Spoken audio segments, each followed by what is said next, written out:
Hi అండి. అందరికీ నమస్కారం. Welcome to Vijayalakshmi cooking and vlogs. ఈరోజైతే ఈజీగా, సింపుల్‌గా ఎలా తయారు చేసుకోవాలనేది ఈ అలసందలతో కర్రీ అయితే చూపించేస్తాను. ఇక చూడండి వీడియోలోకైతే వెళ్ళిపోదాము.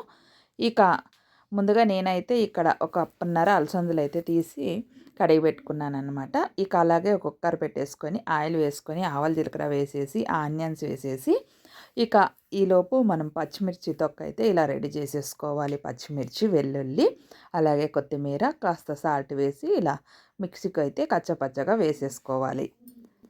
ఇక మిక్సీకి వేసుకున్న పేస్ట్ కూడా వేసేసుకొని, అలాగే కాస్త పసుపు వేసేసుకొని, మిక్సీ జార్ కడిగిన నీళ్ళు కూడా వేసేసుకొని ఒకసారి బాగా కలిపేసుకోవాలి. పేస్ట్ అంతా మగ్గిన తర్వాత కడిగి పెట్టుకున్న అలసందలు కూడా వేసేసుకొని ఒకసారి బాగా కలిపేసుకోండి. అలసందలు వేసిన తర్వాత కాసేపు బాగా మగ్గనివ్వాలన్నమాట. అలా కలుపుకుంటూ కాసేపు అలా ఒక 5 నిమిషాలు అలా మగ్గనిస్తే ఉప్పు, కారం అనేది బాగా అంటుతుంది అలసందలకి. ఆ తర్వాత మనకి ఎన్ని నీళ్ళు కావాలో అన్ని వేసేసుకోవాలి.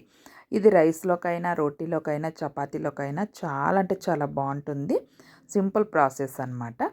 ఇక తగినన్ని నీళ్ళు వేసేసుకొని ఒక 4, 5 విజిల్ వచ్చే వరకు ఉడికించుకోండి. చూడండి ఇలా ఉడికితే సరిపోతుంది. ఇంకా మెత్తగా కావాలనుకుంటే ఇంకో 2 విజిల్లు ఎక్కువిచ్చినా సరిపోతుంది. మేమైతే ఈ కర్రీ అన్నంలోకైతే చేసుకున్నామనమాట. మా ఇంట్లో అయితే చాలా ఇష్టం. అందరూ చాలా ఇష్టంగా మా పిల్లలు అందరూ చాలా ఇష్టంగా తింటారు. మా వారు కూడా చాలా ఇష్టంగా తింటారు ఈ కర్రీ అయితే గిన.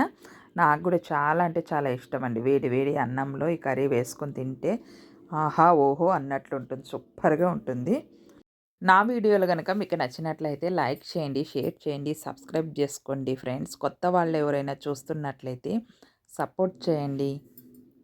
అలాగే వీడియో చూస్తున్న వాళ్ళు లైక్ చేయండి ఫ్రెండ్స్. లైక్ చేయడం అయితే చూస్తున్నారు, లైక్ చేయడం మర్చిపోతున్నారు. Bye friends.